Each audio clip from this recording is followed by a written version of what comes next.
Hello and welcome to another Times Radio Members Question and Answer. Now today we're answering comments from our channel members on Frontline episodes and other videos about the war in Ukraine and its impact on the world stage. I'm Philip Ingram, I'm one of the presenters of Times Radio Frontline, but I'm a former senior British military intelligence officer, but now global commentator on all matters defence, geopolitics, security, cyber, physical security, and anything else that people ask me to do. So I'm going to get straight into your questions first of all. And first one comes from Lars, and this is a common theme that's been coming up this week. It's Tomahawks.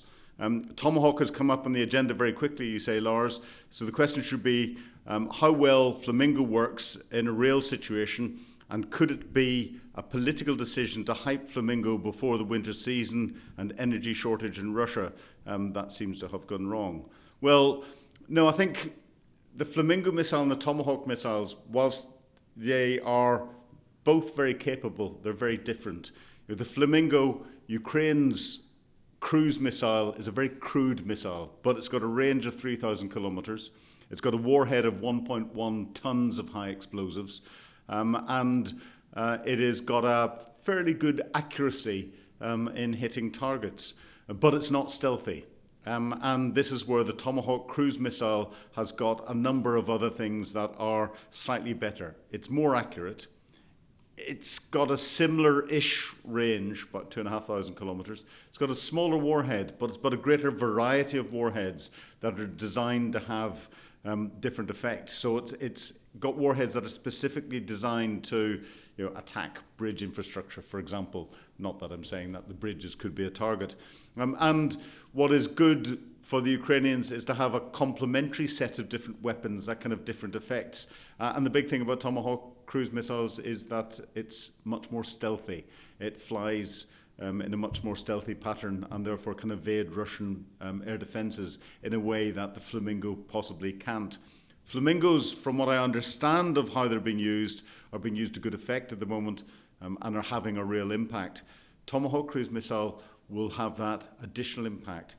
The other thing that comes with the use of the Tomahawk cruise missiles is the psychological impact that that has on US weapon systems being allowed to be used inside Russia, and the impact that that will have on the Russians from a geopolitical perspective. This is a strategic impact that's coming in, and then the potential for that to help unlock access to other long-range missiles like the German Taurus missile, which again is a stealthy missile. It's another cruise missile. It hasn't got as big a warhead as Flamingo. It hasn't got the same range as Flamingo, but the warhead design is specific for attacking certain targets. And it's that golf bag of different weapons that will give Ukraine the capability that they need. And we have to remember that the political impasse in unlocking main battle tanks being donated to Ukraine was done by the British, who donated a few Challenger 2 main battle tanks. But as soon as a few were put in, that allowed the other nations to monitor what Russia's response was. They didn't go nuclear. It didn't escalate things. And then make the political decision to release their heavy main battle tanks. And that's why the Leopard 2s, that's why the M1 Abrams then got sent to Ukraine. So it's as much political, it's as much sending a message as it is military capability, but it is an essential piece of military capability. But a very valid question. Next question comes from Prendeville, and you say, the thing I don't understand here is that after 3 years, Russia can have so little gains in Ukraine. How could they possibly be a threat to Europe now? Well, you're completely right.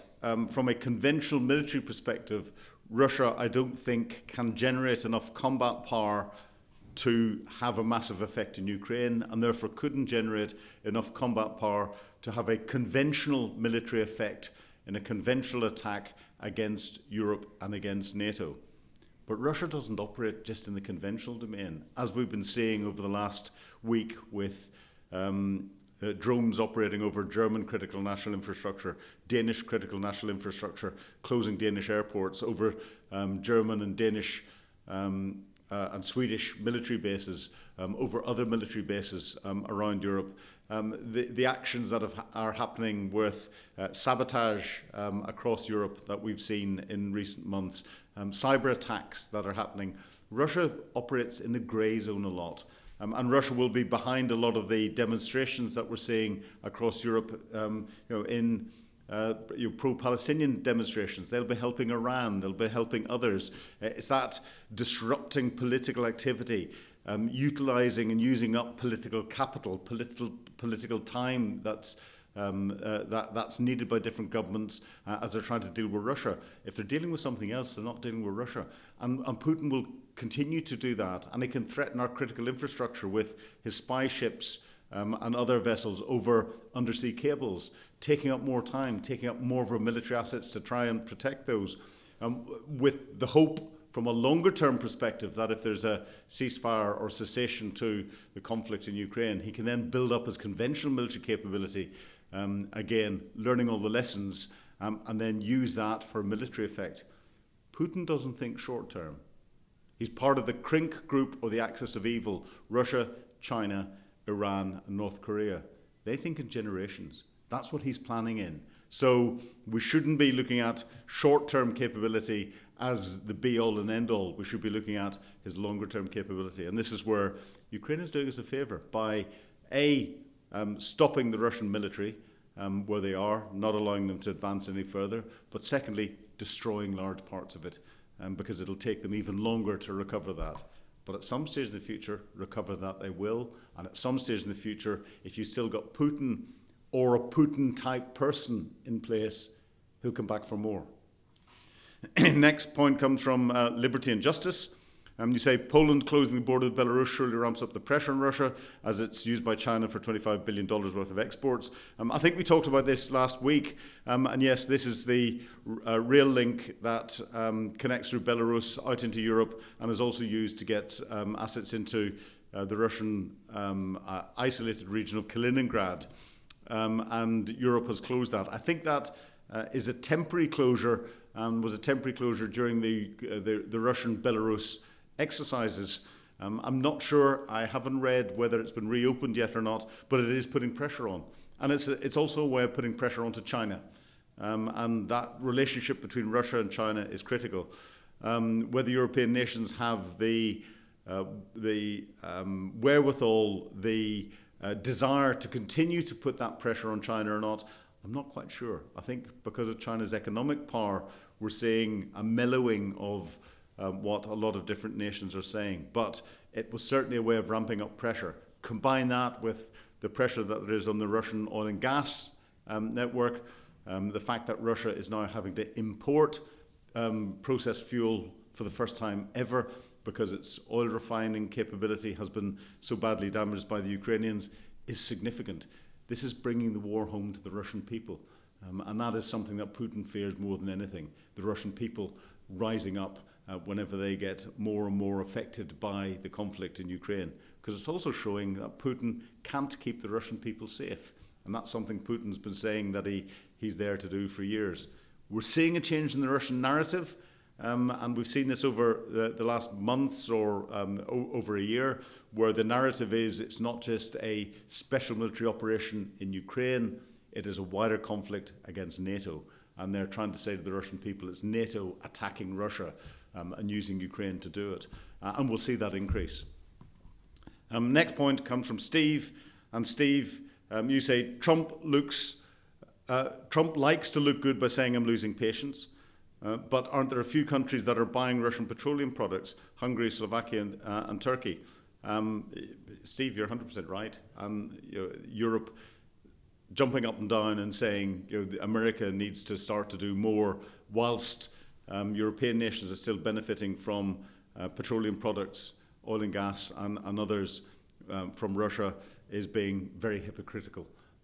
I know Europe is on as rapid a path as they think they can get onto to try and reduce the amount that they're using, but Europe is still helping to fund Russia's ability to fight in Ukraine, and that has to stop. And Donald Trump saying that he's losing patience with Putin, and caveating he's not going to do anything with Putin until Europe stops to do this, I think is the only way to pressurize these countries to stop doing it. So from that, and there's very few things I'd say that I agree with Donald Trump on, but on that, I agree with Donald Trump. He needs to force hands, because they're not doing it themselves. And then our next point comes from Life's Entertainment, and you say that would be the same Tomahawk missile that was fired at a UFO, seemingly ricocheting off it. Should be breaking news, but no one in the media seems to care. You've come up with a story that I haven't seen. Mind you, a Tomahawk cruise missile fired at a UFO and ricocheting off it. I probably don't read those and watch those same video channels that you do. A Tomahawk cruise missile is not going to be fired at an aerial object. It hasn't got the ability to target itself into an aerial object. It's got a pre-planned flight plan that's put on it. So if you can't predict where the UFO is, for it to hit it and ricochet off it is doing something that it's not designed to do. It's not got the ability to do. Oh my God, would that be bad luck for the UFO? Considering we don't see that many UFOs on planet Earth. Yes, I will try and search for these videos. Apparently the video went viral. Well, I didn't see it. And it was being debunked as a Hellfire missile hitting and going through what was a weather balloon. Well, of course, a lot of people mistake weather balloons for UFOs and other objects for UFOs. And the conspiracy theorists, especially in conspiracy theory video channels, tend to put that out. And the final point from Paddy, and he's saying, what do you make of Donald Trump getting all his generals together in the United States? A very interesting point.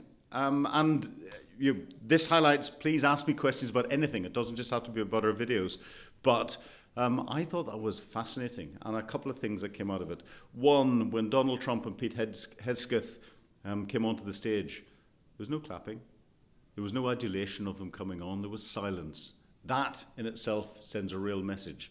And then the only things of substance that I think came out of it, one is very worrying, where effectively the Secretary of State for War, as Pete Hegseth is now in the United States, and Donald Trump effectively came out with statements saying the gloves are off and we want to ignore international law and international laws of armed conflict if we need to get violent with our enemies.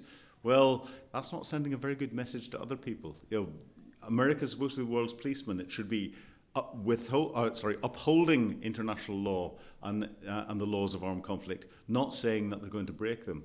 And the second thing is, and was this of substance, turn around saying that there's going to be no fat generals. Well, Donald Trump's commander-in-chief. I wonder if he falls into the slightly overweight category when it comes to this, as he is in charge. And is he going to say or get his generals to live up to do what I say but not what I do? Well, we'll see. But hey, thanks for watching this week's question and answer and for posting your questions. If you want exclusive access to our videos early and have your questions answered, please sign up for Time Trader membership. And of course, you can get us on your favourite podcast channels. Just search for Time Trader Frontline. Thank you. Goodbye.